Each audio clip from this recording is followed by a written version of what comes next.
gosh, look at the crowd. Come this way. Those who spread goodness radiate happiness to everyone around them. Introducing LOLC Finance Credit Cards. Fuel the goodness in you. Welcome to LMDtv. I'm Ashwini Vethakan.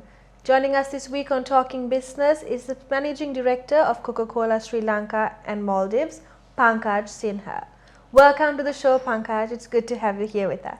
Thank you, Ashwini. It's my pleasure. Ayubowan. Ayubowan. Now, Pankaj, sustainability is now a core global social and economic issue with enormous significance. In your view, why must FMCG brands acknowledge sustainability? So one of the first things, Ashwini, which struck me or strikes me when I travel across Sri Lanka is its immense natural beauty. It always dawns on me that it's my responsibility as a resident and as a global citizen to let it remain as beautiful as it is, as beautiful and pristine as it is, if not better. So it's every individual's responsibility towards nature. But coming back to why we should focus on sustainability as a corporate, it's the right thing to do. And as a responsible producer, sustainability is ingrained in our purpose to refresh the world and make a difference. This purpose defines the reason for our existence and how we should refresh the planet while yet limiting our footprint we leave behind. That's very important. As an organization, we need to limit the footprint which we leave behind and how we should refresh the communities around us. And to quote various studies, I'm a father of a teen, so I know how teens think or how millennials think. But various studies with millennials and teens show that the next generation admires brands and companies which have a serious intent and commitment towards sustainability. So if it also makes sense to focus on sustainability as the consumers are moving towards that, as issues of climate change, gender inequality, water scarcity affect our businesses and the communities we live in and we serve directly. And how is this phenomenon playing out in the beverage sector? Ashwini, if you look at every consumer, every human being on this planet requires 3 liters of beverage every single day. While majority of it is unpackaged, there is a sizable business of packaged beverages. Now, globally, there is a growing awareness amongst consumers, retailers, and producers of packaged beverages to reduce the footprint which the industry leaves with respect to packaging waste, water usage, carbon neutrality, and the carbon footprint, and the overall role which we play in the lives of our consumers. So I can tell you what my company has done in this area. So Coca-Cola company was the first FMCG player to declare its packaging mix and footprint and its intent to recycle every bottle which we produce as part of our World Without Waste commitment. We see a great response from our consumers, retailers, and stakeholders.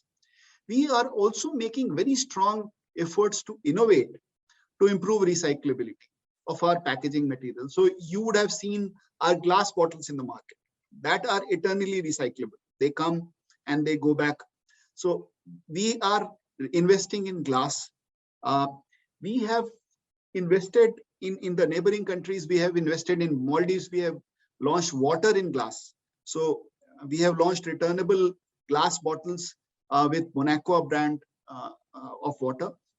In Bangladesh, we have invested in producing water in PET plastic packs, which are made of recycled resin. So there are various efforts which have gone in to improve the recyclability of our packaging. Another area where we have worked very strongly with the stakeholders is improving our water neutrality. So when I say what's water neutral, so for every 1 liter of beverage which we produce or use in our production, if we give back 1 liter of water to nature, that's water neutral for us.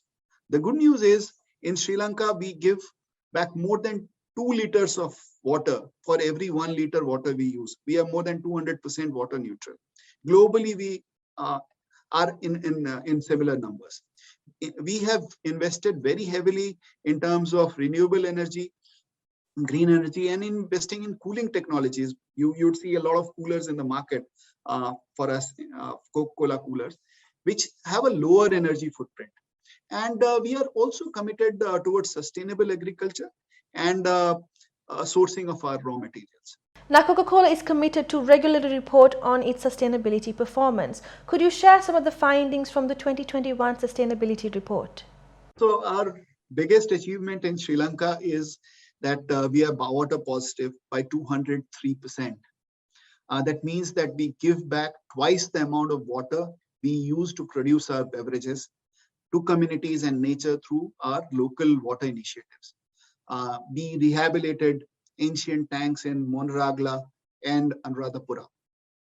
The other big one will be that we have established more than 550 plastic collection points, 28 plastic collection centers. These are large collection centers with baling infrastructure. We have invested in 2 material recovery facilities, conducted more than 70 cleanup initiatives. We are partner with almost 110 organizations under our Give Back Life PET plastic recycling collection and recycling program. All the PET waste or plastic waste which we collect goes to our partner Eco Spindles, who upcycle it to make yarns, bristles, brushes, and this is exported to 15 countries. Recently, we partnered with Clean Ocean Force, and we have adopted the one of the dirtiest beaches in Sri Lanka, Crow Island Beach. And for 1 year, every single day, Coca-Cola and Ocean Force, our volunteers are there on Crow Island Beach, cleaning it every single day, 365 days of the beach of the year. I'll invite you to come and see that. Other than that, we have, with support of Coca-Cola Foundation, we were there when Sri Lanka needed us at times of COVID pandemic. We supported Sri Lanka with more than 110 million Sri Lankan rupees worth of PPE kits, VTM kits. We executed awareness drives. We handed over PCR testing kits. We also supported 6,000 families with a month's ration, medical kit, and sanitary, essential pack of sanitary items as well. And as part of the climate action program, our bottling partner, Coca-Cola Beverages Sri Lanka Private Limited, they have invested in one of the largest solar rooftop projects in Sri Lanka.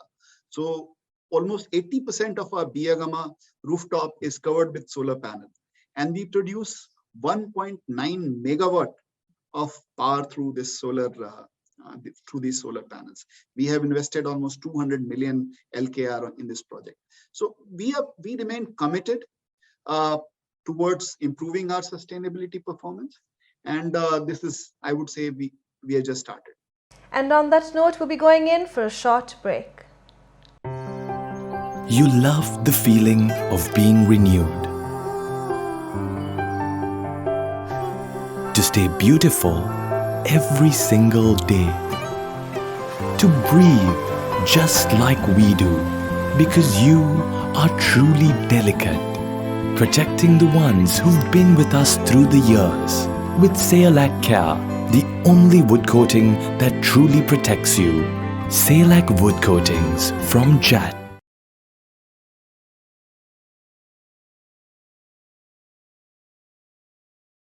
Welcome back as we continue our conversation with the Managing Director of Coca Cola for Sri Lanka and the Maldives, Pankaj Sinha. Now Pankaj, in a local context, what is your take on the economic footprint of FMCG brands in Sri Lanka? So as per STASTA, the total contribution of food, beverage and tobacco sector to Sri Lanka's GDP will be in the range of 24 to 26% in 2021. The FMCG market, as CPG or FMCG as we call it, has shown steady year-on-year growth. as more communities embrace urbanization. Urbanization is a global phenomena, and Sri Lanka is not aloof to it. So as communities urbanize, our needs for packaged products increases, and that drives FMCG consumption. So Sri Lanka has seen that steady growth. On a national level, Sri Lanka retail industry makes significant contribution to GDP and employs a large number of people. So just to give you an example, where there are more than 300,000 mom and pop stores around the island. There are another 50 to 60,000 eating and drinking outlets, or small eateries, as you will call it, kade shops, bath kade, and those kind of shops. So FMCG industry plays a significant role in the daily lives of these people who run it and all the consumers who come in it. Besides that, there is a huge supply chain footprint which employs thousands of people. It's interesting fact that before COVID, overall FMCG industry was not growing. It was growing in very low single-digit numbers. But as per Cantor, things have turned around with COVID. So what's happened is, as consumers stay back home, we have started indulging more in food and beverages and FMCG, products. So while we don't go out and spend, which we used to do eating out, but we spend that money at home. So what we have seen is in Q2 of 2020, FMCG industry grew by 20%, 24%. And then in the subsequent quarters, it grew by 17% in Q3 and Q4. The total revenue for FMCG industry touched to 310 billion Sri Lankan rupees in 2020. So this was not the trend before COVID. This is a trend which we have seen as consumers stayed home or consumers didn't have alternative avenues to spend. So we provided the small luxuries or small moments of happiness at home. That's the role which FMCG played. Overall, the government has been supportive and they have created an enabling framework for increasing consumption. Now, what would you say are the differences and similarities between the regional and local sustainability standards? So there are many worldwide organizations that develop standards that are used by organizations that aim to contribute towards sustainability. And so the Coca Cola system in Sri Lanka, there are our sustainability initiatives are in line with the global ESG standards. ESG stands for environmental, social, governance criteria. These are criteria used by are a group of standards which are used by socially conscious investors to filter investment opportunities which are green. So we are governed by these ESG standards. We have set a target for global targets on each of these pillars, and the Coca-Cola system in Sri Lanka contributes towards achieving those targets. Apart from that, we are also committed to the Sustainable Development Goals, the SDGs, also known as the Global Goals. So SDGs, you would know, were initiated by the United Nations in 2015 as a universal call to end poverty, protect the planet, ensure that by 2030, all people enjoy peace and prosperity. There are 17 SDGs and all are integrated, interconnected. So we recognize that action on one SDG has or impacts the outcomes on others.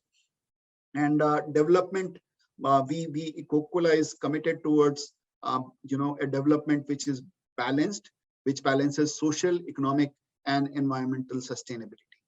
So from that perspective, we follow our global standards on sustainability.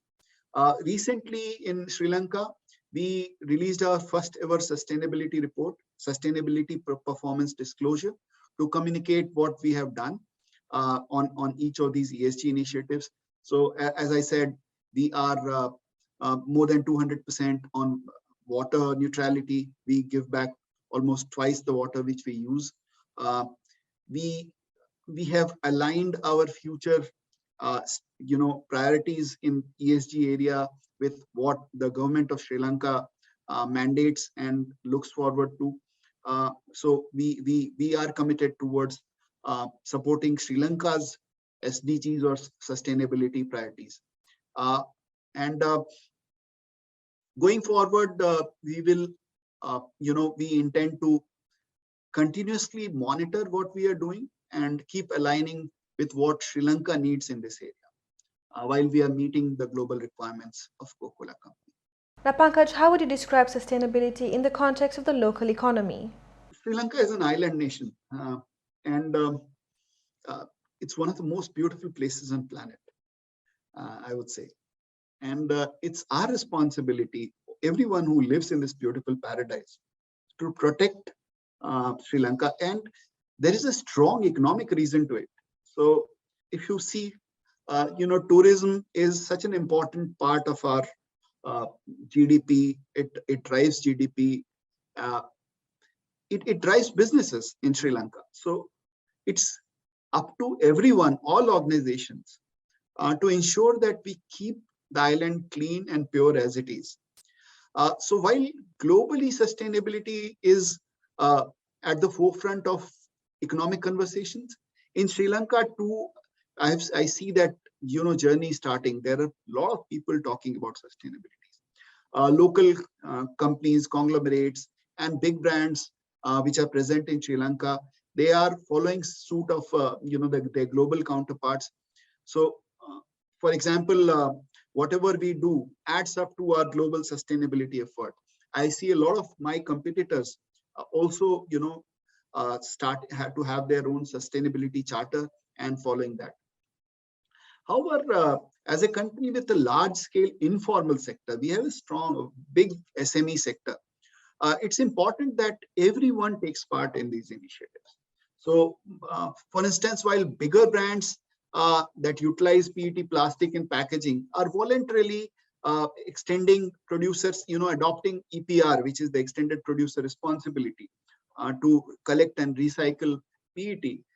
There is an opportunity for smaller players, smaller water, juice manufacturers to come and join, create a forum where everyone works towards sustainable development goals. We can focus on our economic growth, utilizing cleaner energy, more sustainable practices, and setting up better recycling systems and ensuring we leave no one behind. It's important that everyone adopts this, because it will not be possible to have sustainable growth with one section, SMEs and small medium enterprises, not following SDGs. So it's important to take everyone together. Well, this has been an interesting conversation. Thank you for joining us on the show this evening, Pankaj, and for your insights to the International FMCG's sustainable footprint in Sri Lanka. Thank you. It was a pleasure, Ashwini. Coming up, we have the latest updates from Life on Earth. Stay tuned.